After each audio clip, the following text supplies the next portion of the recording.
All right, Jason Belmonte advancing to the finals in the PBA Chameleon Championship, an event you've won 3 times in the past, obviously in different venues, and dating back now a decade and a half. What is it about Chameleon that no matter where we're at or what time of year it is, that you're going to perform at your best? It's surprising that you said that. I wasn't aware that I'd won it 3 times. I don't typically like Chameleon. So it's surprising to me when you said that I've won it, not just before, but a couple of times. Look, I think this week in particular, catching the cross is just a huge advantage. It's just huge. It's the difference between 250, 260 and 170, 180. And I think in the morning, I had a really great cross. Every pair that I went to, really not that much difference until there was, and then it was fine to make the move. Where tonight, going from game 1 to game 2, the only 2 pairs I felt like I had a similar look on, I bowled 240, 250 on. And then the other 3 games, the pair was really, really different. So I think, the key was when you have it and you find it, you figure out a way to get as many strikes as you can. And I was very lucky that I was able to do that in 6 of the 10 games that I bowled today. 20 games in for the World Championship now. You've hit every corner of the house at this point. What are you learning about the different characteristics of the house? And are you starting to, obviously each pair is going to be a little bit different, but are you starting to kind of pick up the differences a little bit quicker perhaps? The problem is there's so many pairs that are different. Right lane hooks 10 more, left lane is tight. And go to the next pair, it's flip-flopped, and it's like, they all start to blur into each other. So I'm writing them down, and then I look at my notes and I start doubting myself. I'm like, am I sure I said that about this pair the last time I saw it? Obviously every single day there's a new oil pattern as well. And so, tight lanes when the oil gets a little longer can be beneficial if you're playing a certain part of the lane. It's just a minefield out there. So it's really, really tricky. I think a lot of the guys are feeling it. We're very frustrated out there as well. So my goal is to try and not let it get to me, just accept it and figure out the pair as best as I can when I'm on it. What's the key with when you're bowling 10 games a day, different oil pattern, it all adds into the bigger picture with the World Championship. How do you stay at your best, game to game, pair to pair, round to round, just in these kind of short sprints that make up the longer marathon? Yeah, I think the key is to always remind yourself that, hey, you might bowl a bad game right now, and maybe this is going to hurt your chances for the smaller tournament. But getting that double in the 10th, making that 10-pin spare in the 10th, whatever it is, just getting all of those pins makes a huge difference. When you count all the World Championship games, and so that's typically how I've attacked the World Championship through my career, and I've had a lot of success here at the World Series and the World Championship, and it's because I just don't give away any pins if I can help it. I really do value every frame. How are you feeling heading into Scorpion tomorrow? Yeah, I feel really good. I think again, hoping that because I think our cross now is rejumbled again. So kind of hoping I get a really good cross and can come out early and strong like I did this morning. But if I don't, get every pin for the World Championship. What kind of process do you go through mentally? For example, coming off of yesterday, things didn't go quite so right, to get yourself in a state of mind where you can attack and do what you did out there today? Yeah, I think, my philosophy is, it's pretty simple. Every single time I pick the ball up, get as many pins as I can. That's the goal.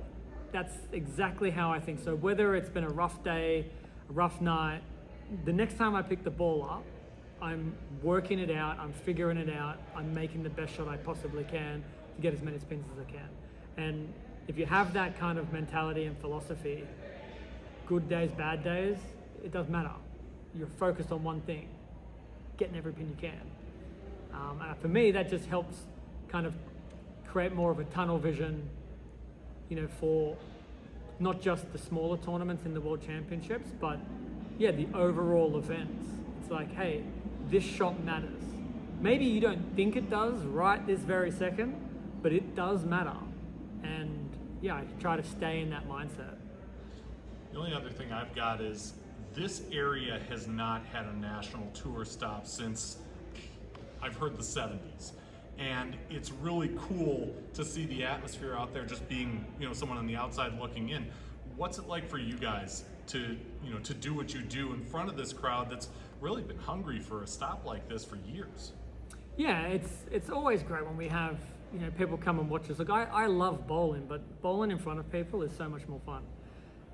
And they've definitely come out tonight. It is because obviously we have a split building, so when you make the turn and you've got to cross the other side, it's you say excuse me a few times, and it's good because the fact that it's not quiet and the fact that it's not easy to change pairs means there's people in here watching, and ultimately, when you get that messenger and the crowd goes up behind you, I think we feed off of it, and I think it makes us feel, hey, this is professional bowling, So, thank you very much to everyone that's turned up.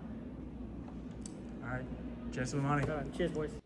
All right, Darren Tang, DT2, first show as a two-handed player here in the PBA Chameleon Championship. I gotta imagine that's kind of the monkey off your back finally. Some weight off your shoulders, huh? Yeah, I feel like I've been pretty good mentally, not really thinking about, as a two-hander, I want to do this, I want to do that. Obviously, I'm here to try to make shows and try to win, but just really trying to focus on bowling. And I've been doing a pretty good job the last month, so we finally did it. Yeah, you've been knocking on the door for a while. How have you been able to stay, even yesterday, you were right there at the end of it, the last game didn't go your way. How are you able to keep just grinding and fighting for it, even when things might not end, you get the result you want? Yeah, I think in the past I've had a lot of things kind of bother me, injuries and just overthinking. Never really feeling like I was good enough physically to compete out here, but now that I've got the additional power paired with what I needed to do to be competitive one-handed, I think it's starting to show a little bit. So just understanding that, things happen, you can't control it, but we can't control ourselves and our emotion, or we control how we react to our emotions. And I'm trying to focus a lot more on that than letting any kind of 170 to miss the show or whatever happens control me.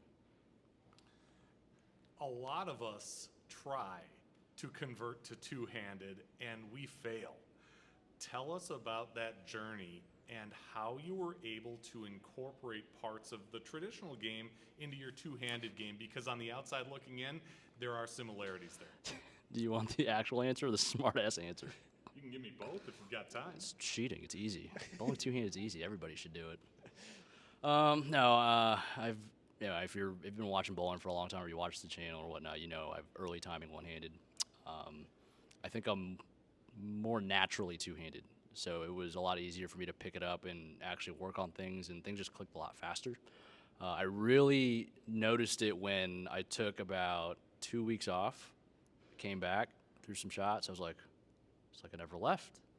When I would bowl one-handed, it would take me 2 or 3 days to kind of get back in sync, work on a bunch of things that, I work with Mike Jazz now. He has a ton of drills for me one-handed. I don't even think about those now. So I think there's a lot of mental capacity that's been freed up to actually just focus on bowling. So I think it's all just starting to click now. I would think that would be kind of the opposite of what most people would think. Oh my gosh, this isn't something that I've done all my life. It's just something I'm learning now. How do you get past that mentally? I see it as a different tool. It's like throwing a spare shot or being able to hook a ball, throw a backup ball.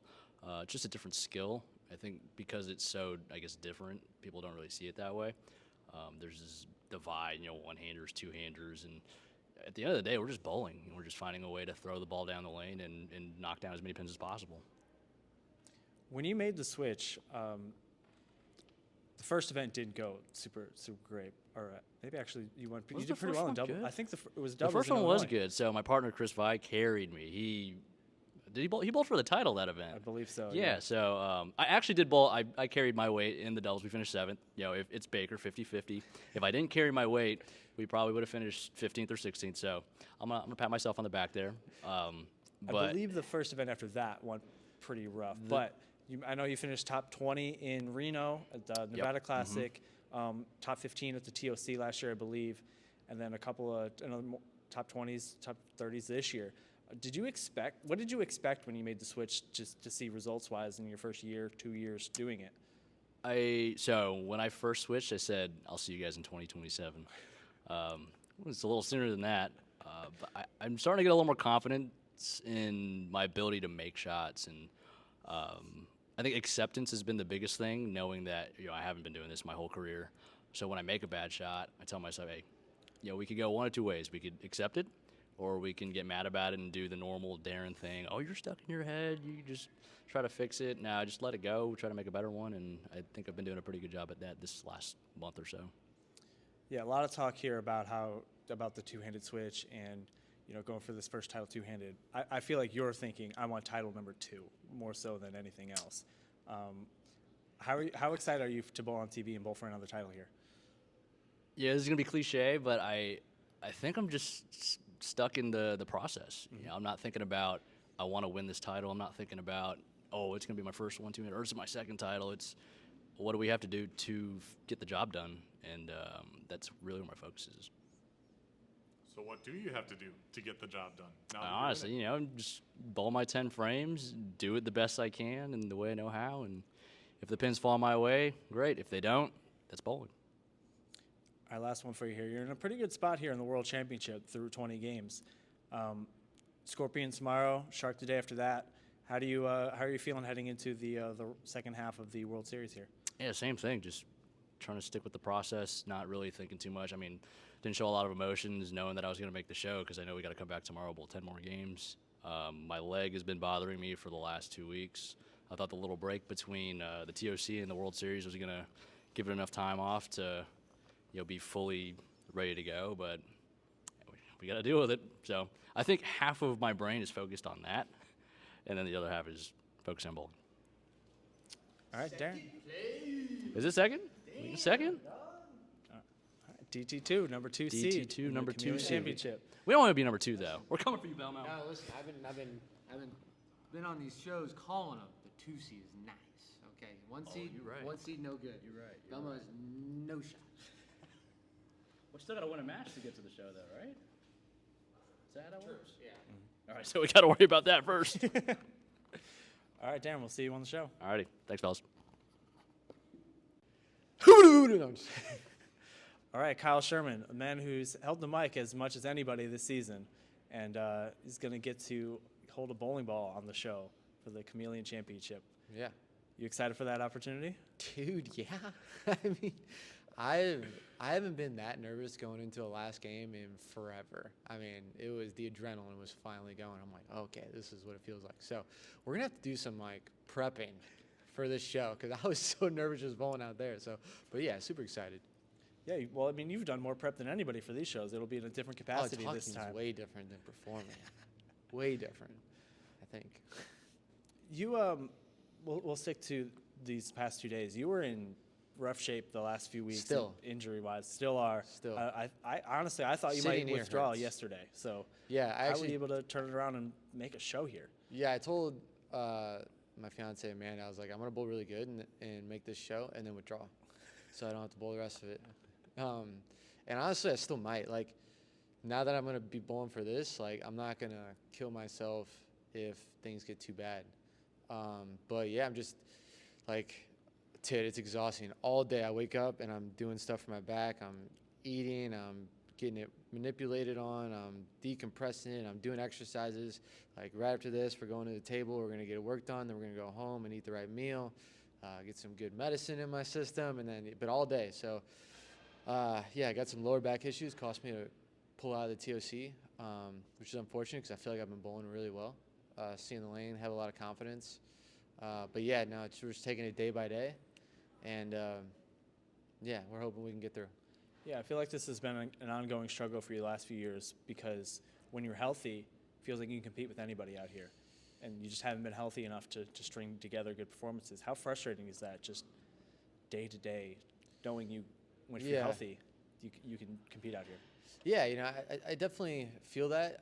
It's hard to like get into a groove ever. I feel like when I do get into a groove, like this year, I got close to making a couple shows, and then my back goes out on me, and it's like, dude, that's the battle I've been fighting. So, but yeah, I'm trying to keep my head up because you never know. Like, dude, I mean, I was literally right before this tournament, I was sitting in my car because I'm thinking I got about 40 games in 4 days, and I can barely walk. This is the most daunting thing. I'm sitting there like, do I even go in? I was literally like frying out. I was like, I don't even know if I'm going to start this tournament. And I'm like, you know what? I'm just going to go until I can't. And now I'm really happy I did. But yeah, it's frustrating. But, I'm going to keep at it. I'm a bowler, which is what we do. Yeah, we'll go back into that last game. Just the excitement of competing at the highest level here. You made the shots when you needed to down the stretch, fill ball notwithstanding. It's Simo's fault. I was going to throw straight at it, guaranteed. And then he's like, fill it. I'm like, dude, I'm touching the wall. I had to end on the end pair. My hand's hitting the wall. My foot's kicking the wall. I'm throwing it to the gutter. And then, yeah, dude, all my mental energy went out on that first after I filled the 10th. And then, yeah, that one, I thought I threw it in the gutter. I don't even know how. The lane hooks so much. I don't know how you could throw it in the right gutter. It's so bad. But, yeah, that's what nerves and excitement will get to you. But that's why we do it. I mean, it's been a while since I felt that. We're all adrenaline junkies out here in one way or another, so it was fun to feel that. Yeah, you're going to bowl on TV for a title. It's been about a year and a half, 2 years since you've done that. So yeah. How excited are you for that opportunity? I was super excited. Now I got to see if I can remember how to do it. I've bowled some good games on TV. I feel like I've been confident. Yeah, we still got a job out here. For me, it's one day at a time, 5 games at a time, especially with the injury I'm dealing with. So it's kind of taking it day by day. But, dude, stoked. Can't wait. You weren't kidding when you said you have to do things for your back all the way through, because right before this second block, I saw you laying on the hard floor. Oh, yeah. Trying to work that thing out. What about upstairs? What do you do to kind of beat back the pain and the possibility of pain and get out there and get the job done? Yeah, that becomes the hard part. At the TOC, I really had that's kind of why I withdrew, because it got too much on me mentally after every shot for 4 weeks, just really hurting. It was just too much on my brain, and I just couldn't bowl. Had a little bit of a panic attack, and I was just like, dude, I can't do this anymore. So I took a week off, went home. But yeah, I mean, it hurts physically, but it definitely kills you mentally as well. Sure. Having gone through those first 10 events, yeah, being the color commentary guy, yeah, and also competing, how has your, rapport or relationship with the other guys on tour either stayed the same or changed? I think it's kind of stayed the same for the most part. A lot of the guys have been super supportive. We're all friends out here. For me, my goal is I want to make them look as good as possible. That's the only thing I care about. However the show needs to do to get that to come across, then that's it. But yeah, no, I did pick up one really big fan, and that's Chris Barnes. He's a really big fan of me now. So, and he's probably in his room jumping for joy, like, yes, finally, this guy can finally bowl. But that's the only change, really. He's absolutely going to make the PBA 50 show. Oh, yeah, he's guaranteed to make it. Yeah, he doesn't even need to show up. All right. What have you learned about bowling from every week? You're interviewing whoever bowled the best that week and asking them how they did their best. So what have you maybe gotten some insider information from these guys? I know, it's frustrating because they know I'm trying to do it. I'll be asking these EJ and Simon, and they'll be like, yeah, I'm not going to tell you that. And I'm like, damn it. But, no, it's just seeing how they go about it. I mean, I know they're good. I know what it takes to get there. It takes everything, mentally. You just got to be firing on all cylinders. It's really just more mental than anything. Like, execution is a given out here. It's how you can keep yourself mentally in it to execute and make the right moves. Like today, you have to, pair to pair is really hard here. They're very tricky, and every week brings its own challenges. So it's cool to see these guys. That's why EJ is so crazy, is he can overcome the challenges. And so watching those guys, seeing how they do it, it's so impressive. when I interviewed Rick 3 days before your first telecast, Yeah. Of course, Rick leaves and I make a show. well, yeah, That's how it naturally. works, naturally. We kind of dove into the topic of sometimes what you don't say is as important or more important than what you do say in those situations on TV. Pete Weber, for example. If Gary Thorne doesn't have the presence of mind to stop talking, who do you think you are? I am is not heard by anybody. Yeah. Much has been made of the fact that when Rick brought up the Nate Garcia thing, you said nothing. Yeah. You've never been in TV before this. What do you draw from to kind of get to that place where you know that it's either good or a way to hold serve to say nothing instead of saying something? Yeah, I mean, I think it's common sense. Like, I'm not here to cause drama. These are my guys, and I'm a player first. You know, I want the show to be great, but the show's gonna be great because the players look good. And you know, that was a situation that was between players, and you know, it's all he said, she said stuff. So I mean, that's not me. I'm not getting into that. There's no use in talking about it. So and no one, you know, and at the same time, like, yeah, I don't even want to give an opinion on it really, because you know, it's bowling. I've seen a lot worse stuff than that, and you know, it was whatever. And the Laveries didn't care. So if they didn't care, and they're bowling, like, no one else should care either. That was kind of my thought. And it just, you know, there was more pressing stuff at hand to talk about. That was kind of my thought process. Yeah. All right, you got Cool. 20 more games to bowl here, hopefully. So we'll let you get back to it. Kyle All right. Sherman, congrats on making the Chameleon Championship Finals. Appreciate it, guys.